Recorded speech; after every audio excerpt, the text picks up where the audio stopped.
হরে কৃষ্ণ। নময়ং বিষ্ণুপাদায় কৃষ্ণপ্রেষ্ঠায় ভূতলে শ্রীমতে ভক্তি বেদান্ত স্বামী নীতি নামিনে নমস্তে সরস্বতী দেবে গৌরবাণী প্রচারিণে নির্বিশেষ নমদিবসায়নে বাঞ্ছা কল্পতরুশ্চ কৃপা সিন্ধবে এবচ পরিত্রাণাং পাবনেভ্য বৈষ্ণবেভ্যো নমঃ।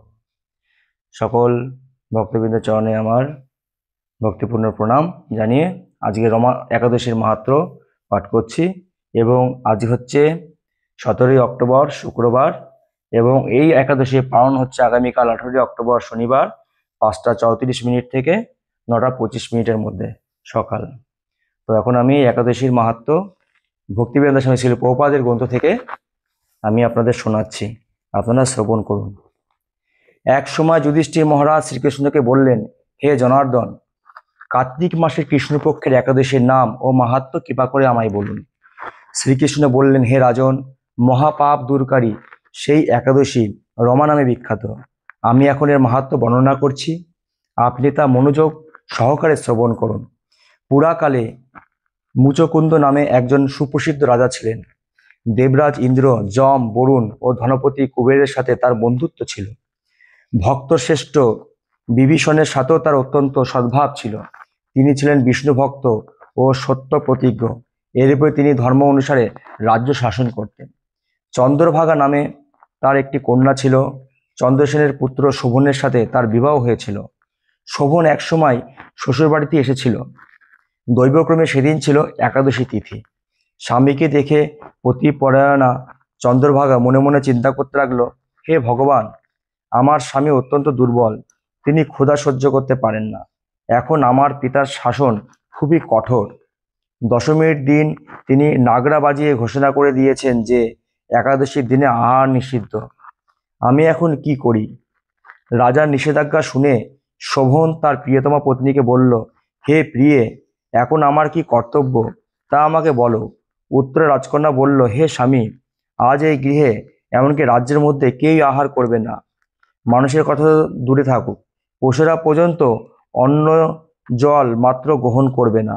হে নাথ, যদি তুমি এ থেকে পরিত্রাণ চাও তবে নিজ গৃহে প্রত্যাবর্তন করো।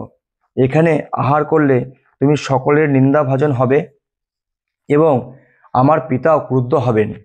এখন বিশেষভাবে বিচার করে যা ভালো হয় তুমি তাই করো। সাধ্বী স্ত্রীর এই কথা শুনে শোভন বলল, হে প্রিয়ে, তুমি ঠিকই বলেছ, কিন্তু আমি গৃহে যাব না। এখানে থেকে একাদশী ব্রত পালন করব। ভাগ্যে যা লেখা আছে তাই অবশ্যই ঘটবে। এইভাবে শোভন ব্রত পালনে বদ্ধপরিকর হলেন। সমস্ত দিন অতিক্রান্ত হয়ে রাত্রি শুরু হলো। বৈষ্ণবদের কাছে সে রাত্রি সত্যি আনন্দকর, কিন্তু শোভনের পক্ষে তা ছিল বড়ই দুঃখদায়ক। কেননা ক্ষুধা তৃষ্ণায় সে ক্রমে দুর্বল হয়ে পড়ল। এভাবে রাত্রি অতিবাহিত হলো। সূর্যোদয় কালে তার মৃত্যু হলো। রাজা মুচুকুন্দ সাড়ম্বরে তার সবদাহ কার্য সুসম্পন্ন করলেন। চন্দ্রভাগা স্বামীর অন্ত্যেষ্টিক্রিয়া সমাপ্ত করে পিতার আদেশে পিতার গৃহেই বাস করতে লাগলো। কালক্রমে রমাব্রত প্রভাবে শোভন মন্দরাচল শিখরে অনুপম সৌন্দর্য বিশিষ্ট এক রমণীর দেবপুরী প্রাপ্ত হলেন। এক সময় মুচকুন্দপুরের সোম শর্মা নামে এক ব্রাহ্মণ তীর্থভ্রমণ করতে করতে সেখানে উপস্থিত হলেন। সেখানে রত্নমণ্ডিত বিচিত্র স্ফটিক খচিত সিংহাসনে রত্ন অলঙ্কারে ভূষিত রাজা শোভনকে তিনি দেখতে পেলেন। গন্ধর্ব ও অপ্সরাগণ দ্বারা নানা উপাচারে সেখানে তিনি পূজিত হচ্ছিলেন। রাজা মুচকুন্দের জামাতা রূপে ব্রাহ্মণ তাকে চিনতে পেরে তার কাছে গেলেন। শোভন সেই ব্রাহ্মণকে দেখে আসন থেকে উঠে এসে তার চরণ বন্দনা করলেন। শ্বশুর মুচকুন্দ ও স্ত্রী চন্দ্রভাগা সহ নগরবাসীর সকলের কুশল বার্তা জিজ্ঞাসা করলেন। ব্রাহ্মণ সকলের কুশল সংবাদ জানালেন। জিজ্ঞাসা করলেন, এমন বিচিত্র মনোরম স্থান কেউ কখনো দেখেনি, আপনি কিভাবে এই স্থান প্রাপ্ত হলেন তা সবিস্তারে আমার কাছে বর্ণনা করুন। শোভন বললেন যে কার্তিক মাসের কৃষ্ণপক্ষিয়া রমা একাদশী সর্বব্রতের মধ্যে শ্রেষ্ঠ। আমি তা শ্রদ্ধা রহিতভাবে পালন করলেও তা আশ্চর্যজনক এই ফল লাভ করেছি। আমি কৃপা করে চন্দ্রভাগাকে সমস্ত ঘটনা জানাবেন। সোম শর্মা মুচকুন্দপুরে ফিরে এসে চন্দ্রভাগার কাছে সেই সমস্ত ঘটনার কথা জানালেন। ব্রাহ্মণের কথা শুনে অত্যন্ত আনন্দিত চন্দ্রভাগা বললেন, হে ব্রাহ্মণ, আপনার কথা আমার কাছে স্বপ্ন বলে মনে হচ্ছে। তখন সোমসমরা বললেন, হে পুত্রী, সেখানে তোমার স্বামীকে আমি স্বয়ং সচক্ষে দেখেছি। অগ্নিদেবের মতো দীপ্তিমান তার নগর দর্শন করেছি, কিন্তু তার নগর স্থির নয়। তা যাতে স্থির হয় সেই মতো কোনো উপায় করো। এইসব কথা শুনে চন্দ্রভাগা বললেন, তাকে দেখতে আমার একান্ত ইচ্ছা হচ্ছে। আমাকে এখনই তার কাছে নিয়ে চলুন। আমি ব্রত পালনের পূর্ণ প্রভাবে এই নগরকে স্থির করে দেব। তখন সোমশর্মা চন্দ্রভাগাকে নিয়ে মন্দার পর্বতে বামদেবের আশ্রমে উপনীত হলেন। সেখানে ঋষির কৃপায় ও হরিবেশের ব্রত পালনের ফলে চন্দ্রভাগা দিব্য শরীর ধারণ করল, দিব্য গতি লাভ করে নিজের স্বামীর নিকটে উপস্থিত হলেন। প্রিয় পত্নীকে দেখে শোভন অতীব আনন্দিত হলেন।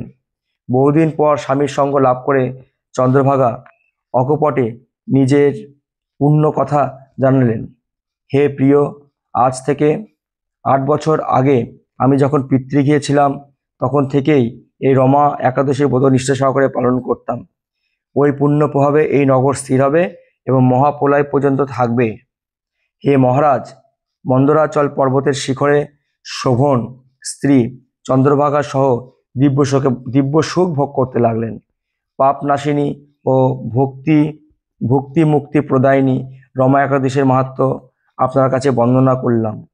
যিনি এই একাদশী ব্রত শ্রবণ করবেন, তিনিও সর্বপাক মুক্ত হয়ে বিষ্ণুলোকে পূজিত হবেন। হরে কৃষ্ণ।